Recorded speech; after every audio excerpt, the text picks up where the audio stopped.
Ah! Ah! Brad, what's wrong? Oh, I've got this pain down one side of my face.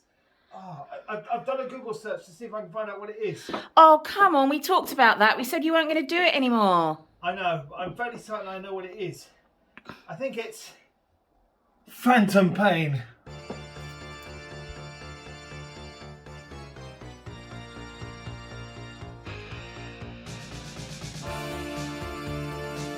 This review is dedicated to my friends who became parents for the first time, as this is one of their favourite musicals.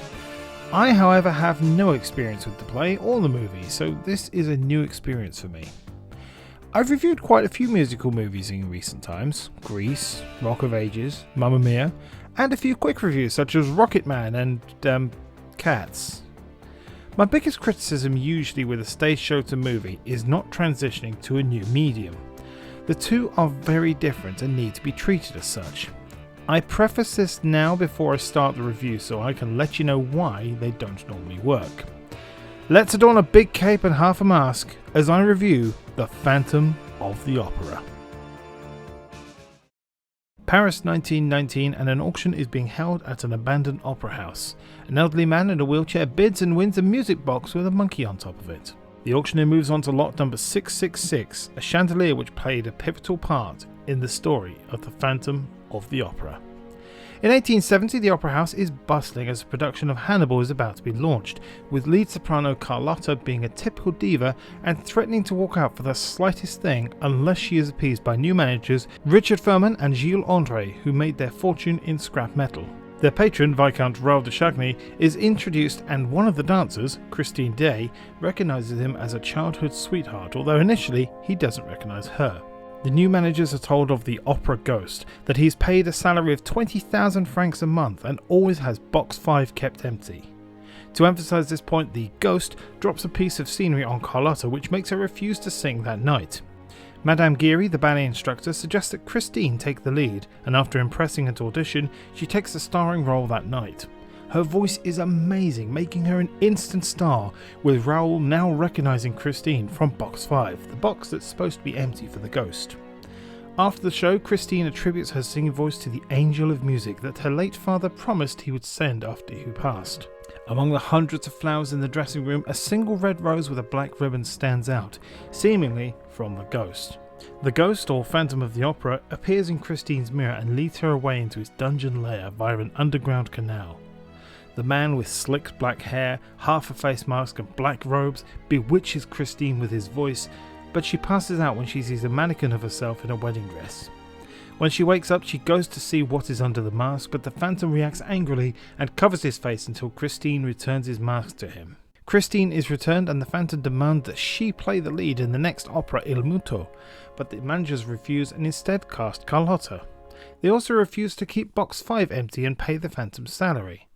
During the performance, the Phantom causes chaos, first switching out Carlotta's throat spray, meaning she can't sing anymore, and then when pursued by a stagehand, he strangles him with rope and hangs him from the rafters in the middle of the show. Christine runs to the roof of the opera house, terrified for her life, with Raoul chasing her, vowing to protect her. The two declare their love for each other and kiss, with the Phantom eavesdropping and vowing revenge. 3 months later, at a masquerade ball, a terrible idea for a Phantom that wears a mask, the Phantom shows up again and demands that his opera, Don Juan, be played, and seeing that Christine and Raoul are now engaged, he steals the ring and disappears into a trapdoor, but not before Raoul can give chase. Madame Geary pulls Raoul away and explains how the Phantom came to be. He was born with a disfigurement and displayed in a freak show. One day, he as a child managed to strangle his handler and escape to the opera house with young Geary, where he's been living ever since.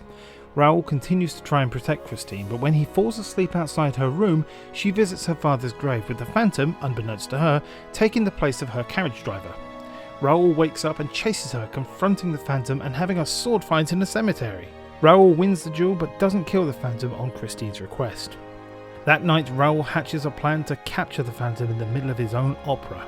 During the show, the Phantom kills the male lead and takes his place, which has him and Christine singing a duet on the rafters.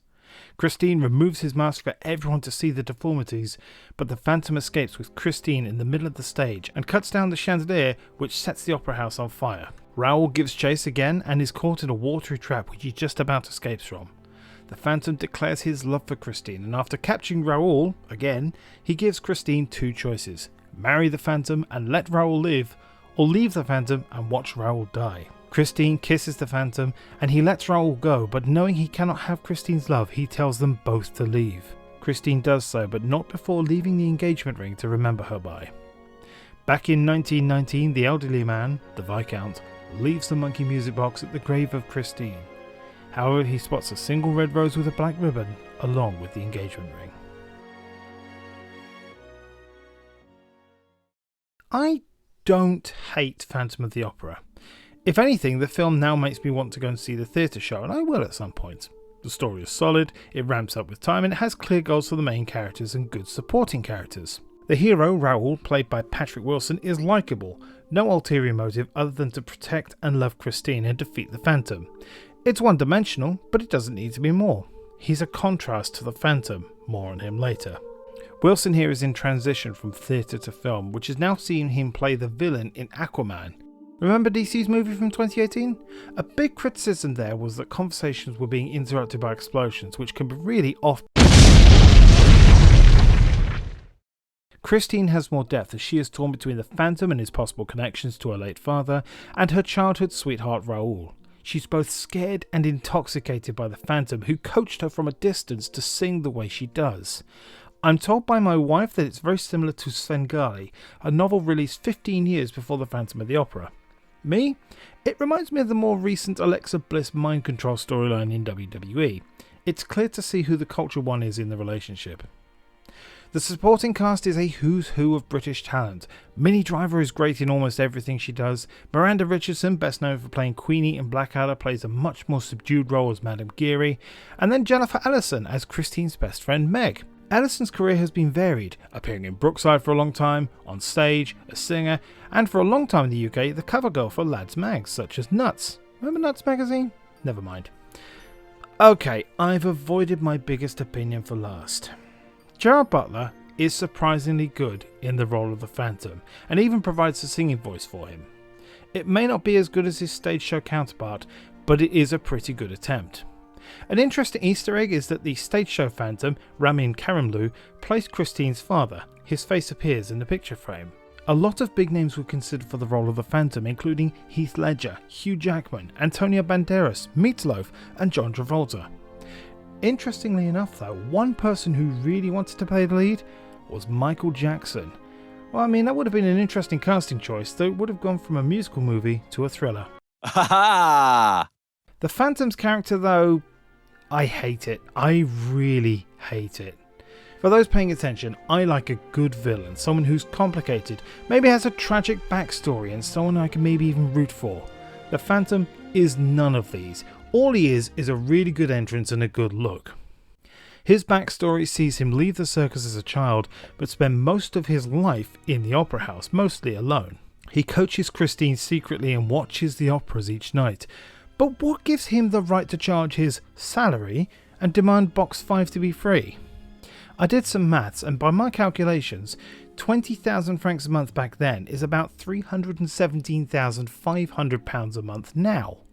In the film, the Phantom kidnaps twice, murders twice, assaults, stalks, sabotages, blackmails, and attempts to murder Raoul.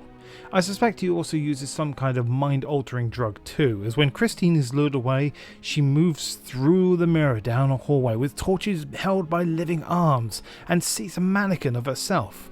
When Meg follows her, she discovers the sliding door that the mirror is on, and that the hallway is dark and dingy with no magic at all, and later on the mannequin is just a normal mannequin. Which part of the Phantom's character am I supposed to feel sorry for? You can't get away with doing bad stuff just because you can sing well. Pizza. Oh no! Who had the last piece of pizza? 'Twas I that had the last slice of pizza pie. Yeah, you're not that good a singer. Joel Schumacher directs the story of a rich man who wears a mask and black cape who hangs around rafters and lives in a cave. But as well as Batman, he also directed Phantom of the Opera. Directing wise, I don't see much of a need to keep flashing forward to the elderly Viscount. The scene at the beginning setting everything up, which incidentally is really well done, and the scene at the end is more than enough for context. The use of black and white for the future scenes is also an interesting choice, perhaps showing that life from the opera house has gone. Usually you see the past in black and white, so it's a little bit unusual. As far as the music is concerned, I have some really mixed feelings about it. The sound mixing, especially at the beginning, is awful. The speech is really quiet and the Phantom's overture is really loud.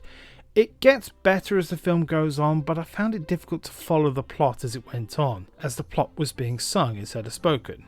And when the music is soft, it can be quite difficult to hear it. That being said, the music itself is pretty good. I'm not a big fan of operatic music, but I can appreciate good music. Songs like Music of the Night are a highlight, and Think of Me has a nice aria. It's not my favourite aria. The best song in my opinion though is the Phantom's theme, which has reprises all throughout. Perhaps the fact it stands out so much from the rest of the songs, using electric guitar and loud organ music, but it's much more than that. It's really catchy and it stayed with me long after watching the film. All in all, I like Phantom of the Opera movie. It makes the transition from stage to film quite well, and unlike Cats, it has me interested in looking into the stage show and maybe even the sequel, Love Never Dies. It's not my favourite musical movie, but I have seen a lot worse. I may not like the Phantom as a character or all of the songs, but I can't deny that it has enough to hook me. And hey, I have a cool mask now. The Phantom of the Opera isn't a disaster, but it's not a roaring triumph either. I hope you enjoyed my review. Let me know what you think in the comments section down below. If you'd like to see more, then please subscribe, and if you haven't already, why not choose a film for my Film Review Open Challenge series? For now though, thank you very much for watching.